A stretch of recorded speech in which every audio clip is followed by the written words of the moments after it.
Let's bring in the Assistant Trade and Manufacturing Minister Tim Ayres now. We can test some of these questions on you to see if the government has some answers here. $3.6 billion spend here. These were measures apparently taken in the budget, not yet announced. But this is all coming in the context, Tim, of the RBA saying they're a little bit worried about the level of government spending. Well, let's look at this measure in particular. $3.6 billion there. What it does is put the wages of childcare workers up by 15%, 10% in December, 5% next year, $150 wage increase for childcare workers. We've already put childcare costs down by 11%. This will cap future increases so that parents benefit, and childcare costs are a significant part of the cost of living equation for suburban families and regional families. It's good for productivity in the economy because it enables workforce participation. And childcare workers who are early childhood educators will that means more childcare workers, but it's good for little kids too. Like, Laura, this is the kind of quality spending.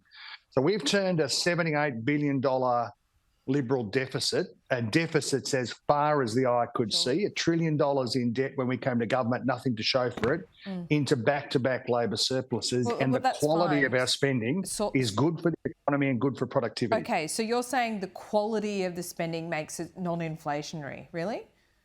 Well, this measure, let's focus on this measure, and there are plenty of others. There are plenty of others in workers' pockets. Yep. It improves workforce participation, downward pressure on inflation through that aspect of the measure alone. Downward pressure on costs because it caps price rises, but also sits against a backdrop of an 11% reduction through Labor's cheaper childcare measures. Isn't it only over the next 2 years? So you're just delaying the effect. Well, it certainly does. It's a long-term structural reform in the provision of early childhood education in the interests of improving the amount of childcare workers, wage justice for a almost exclusively feminised workforce. More than 90% of the workforce are women. It's good for the quality of our childcare system, improves workforce participation and productivity. That's all good for putting downward pressure on inflation, and it deals with the cost of living pressures that families are facing. Productivity is still not great, you'd know that, and this government hasn't done all that much to boost productivity. Yes, this will happen in this sector, but I mean, it works at odds against things like the right to disconnect laws and people still being able to work from home. I mean, that's where the effects are really made, aren't they?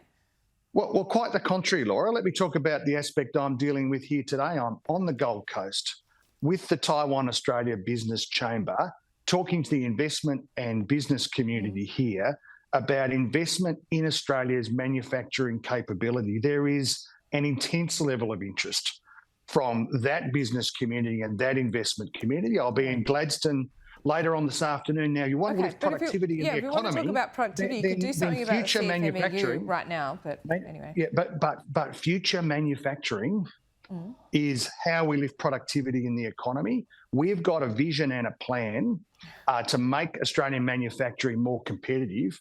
That's where the big structural changes. So we're dealing with the here and now with the cost of living issues, more work to do, but we have halved inflation. And this announcement today, a very significant impact for ordinary households. We're shaping the future economy so that it's more productive and there are more good jobs, particularly in the outer suburbs in our great industrial regions like Central Queensland, where I'll be tomorrow. Tim, just because you say it doesn't make it true, and productivity is a massive problem here.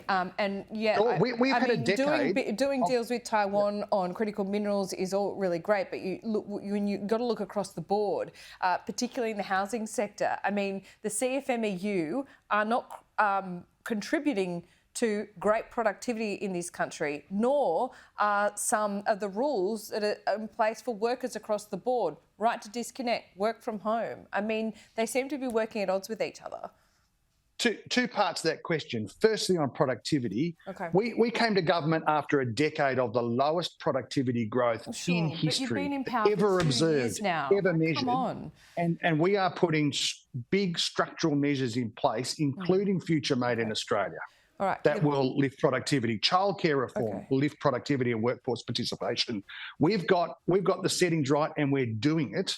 All we've got from Peter Dutton and Angus Taylor is just a sort of a negative press release machine. Yeah. No plan for the future. All right, just talking Australia down. That's all that we're hearing. But the PM is on questions now, so we're going to have to go back there. Congratulations on your new job.